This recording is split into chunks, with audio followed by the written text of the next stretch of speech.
성경을 읽다 보면 어느 순간 선지서 앞에서 멈추게 됩니다. 이사야, 예레미야, 에스겔, 다니엘, 소선지서까지 합치면 무려 17권. 언제 시대 이야기인지, 누가 누군지, 왜 이렇게 많은지. 그런데 사실 선지서가 복잡한 게 아닙니다. 우리가 아직 기준을 못 잡은 것뿐입니다. 오늘은 딱 하나를 드립니다. 시대. 이 선지자가 어느 시대를 살았는지만 알아도 17권이 전혀 다르게 보이기 시작합니다. 선지서 17권은 세 시대 안에 다 들어옵니다. 분열시대, 포로시대, 귀환시대, 이스라엘 역사를 떠올려 보세요. 솔로몬 이후 왕국이 남북으로 쪼개졌습니다. 분열시대입니다. 그 분열된 나라들이 결국 무너지고 백성들은 바벨론으로 끌려갑니다. 포로시대입니다. 그리고 70년 후 다시 고향 땅을 밟습니다. 귀환시대입니다. 하나님은 그 역사의 매 순간마다 선지자를 세우셨습니다. 경고하시고 위로하시고 소망을 주시면서 그 음성들이 모여 선지서 17권이 된 것입니다. 17권을 한꺼번에 다 외우려 하면 복잡해집니다. 그런데 방법이 있습니다. 기준이 되는 것들을 먼저 잡는 겁니다. 기준만 세우면 나머지는 자연스럽게 제자리를 찾아갑니다. 기준은 이렇습니다. 분열시대 북이스라엘 선지자 호하여, 포로시대 선지자 겔겔, 그리고 예레미야 39장 이후와 에가, 귀환시대 선지자 학개, 스가랴, 말라기. 이것이 전부입니다. 그리고 이 기준에서 빠진 나머지 선지서들, 그게 전부 분열시대 남유다입니다. 외우는 것이 아닙니다. 기준을 잡고 거기서 자리를 찾아가는 겁니다. 이제 하나씩 들어가 보겠습니다. 분열시대 북이스라엘에는 선지자가 셋 있었습니다. 호세아, 아모스, 요나.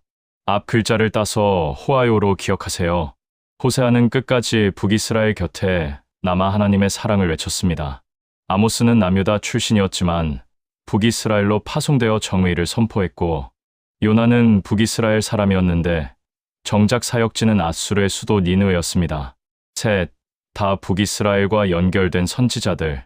호하여 이 셋을 기억하는 순간 분열시대 북이스라엘은 정리됩니다. 그러면 분열시대 남유다는 어떻게 기억할까요? 따로 외우지 않아도 됩니다. 호하요를 빼고 포로시대와 귀환시대에 해당하는 선지서들을 빼고 나면 남아있는 것들이 전부 분열시대 남유다입니다. 이사야, 미가, 요엘, 나훔, 하박국, 스바냐, 오바댜, 그리고 예레미야의 앞부분까지. 이것들은 외우는 게 아니라 기준을 잡고 난 뒤에 자연스럽게 자리를 찾는 것들입니다. 선지서 중에 어디 속하는지 모르겠다 싶으면 일단 여기 분열시대 남유다에 있다고 보시면 됩니다. 이제 포로시대입니다. 북이스라엘은 아수르에게, 남유다는 바벨론에게 무너집니다. 성전이 불타고 백성들은 이방 땅으로 끌려갑니다. 얼마나 힘들고 고통스러운 시간이었을까요? 그래서 포로시대 선지자 이렇게 기억합니다. 겔겔 된다.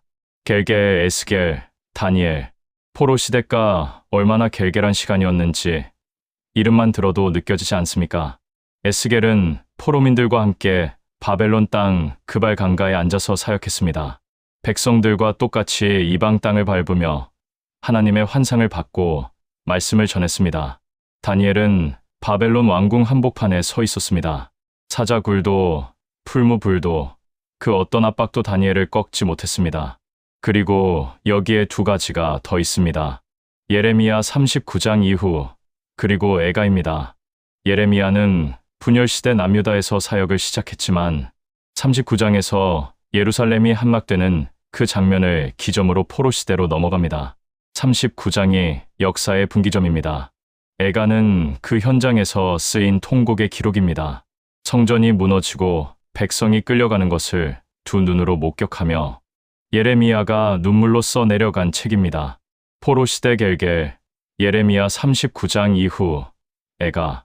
이것이 두 번째 기준입니다. 마지막, 귀환시대입니다. 70년의 포로 생활이 끝납니다. 페르시아, 고레스 왕의 칙령으로 백성들이 드디어 고향 땅을 밟습니다. 귀환시대 선지서는 따로 외울 필요도 없습니다.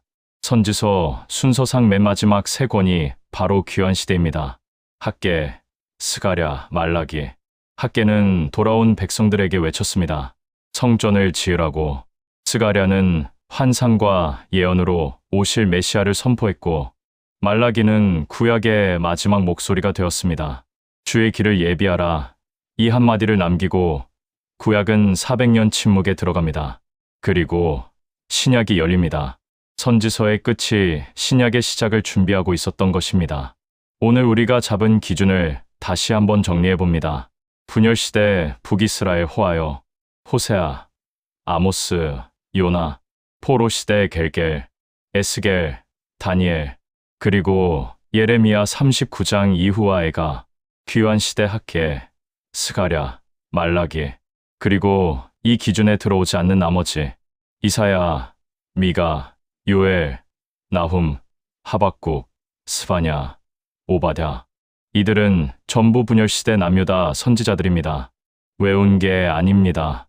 기준을 잡았더니 나머지가 제자리를 찾은 것입니다. 선지서는 복잡한 책이 아닙니다. 하나님이 역사의 매 순간 말씀하셨다는 것, 그 음성들이 시대 순으로 흐르고 있다는 것, 그것만 알면 선지서가 살아납니다. 오늘 영상이 도움이 되셨다면 구독과 좋아요 부탁드립니다. 성경 클릭이었습니다.